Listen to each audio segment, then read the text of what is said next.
Hello' guys, যিহেতু গৰম বন্ধ শেষেই হ'ল আৰু চবেই শ্বিলং মেঘালয় আৰু যে কি জাগাত গৈছে তাতেতো যাবৰ কাৰণে মেৰে পাছ পেচা হি नहीं है इसीलिए मैंने सोचा गुवाहाटी में ही घूम लूँ। সেইকাৰণে গুৱাহাটীৰে পাৰ্কত যাওঁ, অলপ ফুৰোঁ তাকে ভাবিলোঁ। এতিয়া মই তাতে যাব কাৰণে জাহাজত বহুত দেৰি আছে বোলে, জাহাজ আহি পোৱা নাই। সেইকাৰণে আমি ভাবিলোঁ নাই ৰূপেত যাওঁ, জল্দিও পাম আৰু মানে উঠিও পোৱা নাছিলোঁ, উঠিও চাম।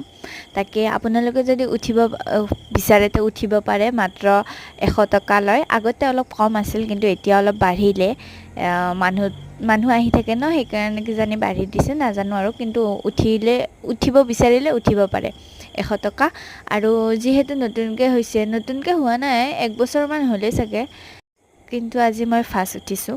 বহুত ভালো লাগিছে আৰু অলপ ভয়ো লাগিছে আৰু মানে নদীৰ ওপৰেদি যায় ন, সেইকাৰণে অলপ ভয়ো লাগে মানে। আপোনালোকেও উঠিব পাৰে। ইয়াৰ ব্ৰহ্মপুত্ৰৰ ওপৰৰ পৰা ভিউটো কি ধুনীয়া লাগিছে হয়নে নাই? আপোনালোকৰ যদি ভাল লাগিছে কমেণ্টত ক'বচোন। এণ্ড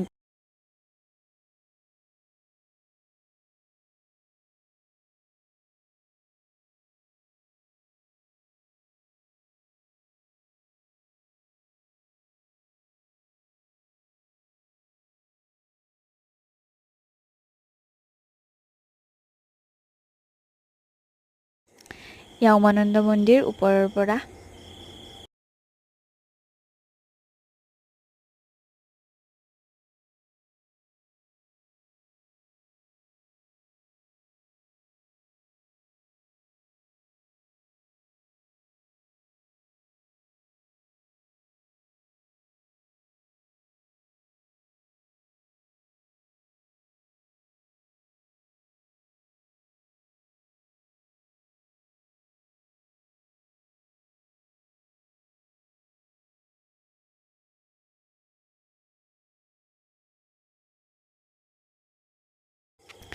আমি আহি পালোঁ। আহি পাই আমি ভাবিছোঁ নেহেৰু পাৰ্কতে যাম বুলি।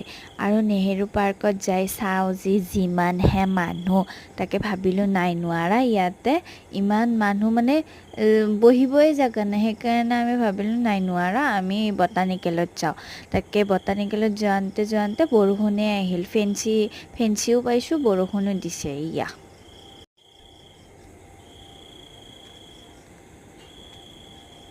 ইমানে যে বৰষুণ দিছে, তাকে আমি ৰখি বৰষুণ কমাৰ পিছত পাৰ্কত গৈছোঁ। Botanical park. আৰু যোনবোৰে আহিছে তেওঁবোৰেতো জানেই টিকেটৰ দাম কিমান, আৰু নাজানেও যদি মই কৈ দিছোঁ 50 টকা। আহিব পাৰে, বহুত